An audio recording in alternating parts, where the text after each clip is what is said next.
Hello friends, শুৱালকুছিয়া বুৱাৰী নতুন এটা ভিডিঅ'লৈ আপোনালোক সকলোকে স্বাগতম জনাইছোঁ। আশা কৰোঁ সকলো ভালে আছে। আজি আকৌ এটা ৰেচিপি লৈ আহিছোঁ, পালেং শাকৰ লগত মাছৰ জোল। আৰু এইটো আমাৰ শৰীৰৰ কাৰণে খুব হেলদি হয়। তো বেছি দেৰি নকৰি বলক আমি ৰেচিপিটোলৈ আগবাঢ়ো আৰু ইয়াৰ কাৰণে মই কি কি সামগ্ৰী লৈছোঁ সেইখিনি দেখুৱাম। বলক এতিয়া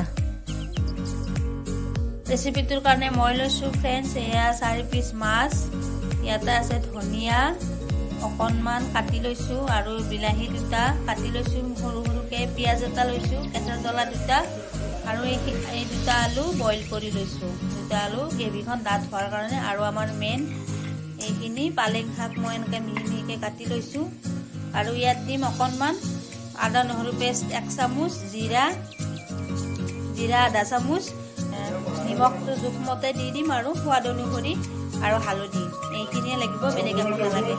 আৰু ফ্ৰেণ্ডছ, আমি সৰিয়হৰ তেল ব্যৱহাৰ কৰিছোঁ আৰু ইয়াত দিছোঁ ফোৰণ, পিঁয়াজ আৰু নিমখ, আৰু এইফালে আদা নহৰু পেষ্ট 1 চামুচ, আৰু ইয়াত দিম জিৰা আধা চামুচ আৰু হালধি পাউডাৰ।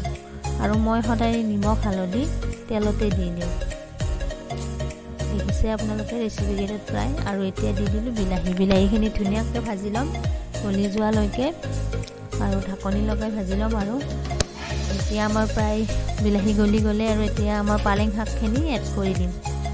এইখিনিও শাক সিজোতেও বেছি দেৰি নালাগে বাৰু, সিজি যাবই। আৰু এনেকৈ বনাই খাবচোন আপোনালোকে, খুব ধুনীয়া লাগে, টেষ্টি হয়, হেল্ডিও হয়। আৰু এতিয়াতো বজাৰত এভেইলেবল শাক পাচলি ওলাইছে, আপোনালোকে এনেকৈ বনাই খাব যদি ভাল লাগে। আৰু যদি খাই পোৱা নাই, এনেকৈ খাই চাব মাছৰ লগত, খুব টেষ্টি লাগে। আৰু এতিয়া আলুটো এড কৰি দি দিলোঁ। আলুটো মানে গ্ৰেভিখন অকণমান ডাঠ হোৱাৰ কাৰণে, আমি যিহেতু জোল খাম সেয়া। আৰু এতিয়া ঢাকনি লগাই লগাই ভাজি আছোঁ অলপ দেৰি। আৰু এতিয়া পানী দি দিম, আমাৰ তলত মানে লাগিব হৈছে। আৰু এতিয়া পানী দি দিম, আৰু মই গৰম পানী ইউজ কৰিছোঁ। আকৌ উতল আহিবই, আৰু উতল আহিলে ধুনীয়াকৈ উতল আহিব দিম এতিয়া ঢাকনি লগাই। তাৰপিছত আমি মাছটো এড কৰি দিম।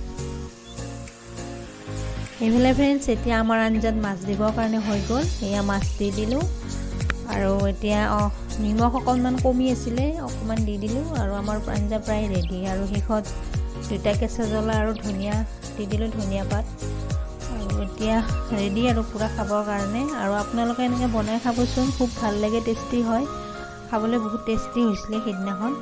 আৰু এতিয়া যদি ৰেচিপিটো চাই ভাল লাগিলে এটা লাইক কৰিব, আৰু তেতিয়া ভাল লাগিব, আৰু ধুনীয়া কমেণ্ট কৰিব। আজি ভিডিঅ'টো এইখিনিয়ে আছিলে। যদি ভাল লাগিলে like, comment, share and subscribe কৰি দিব সকলোৱে।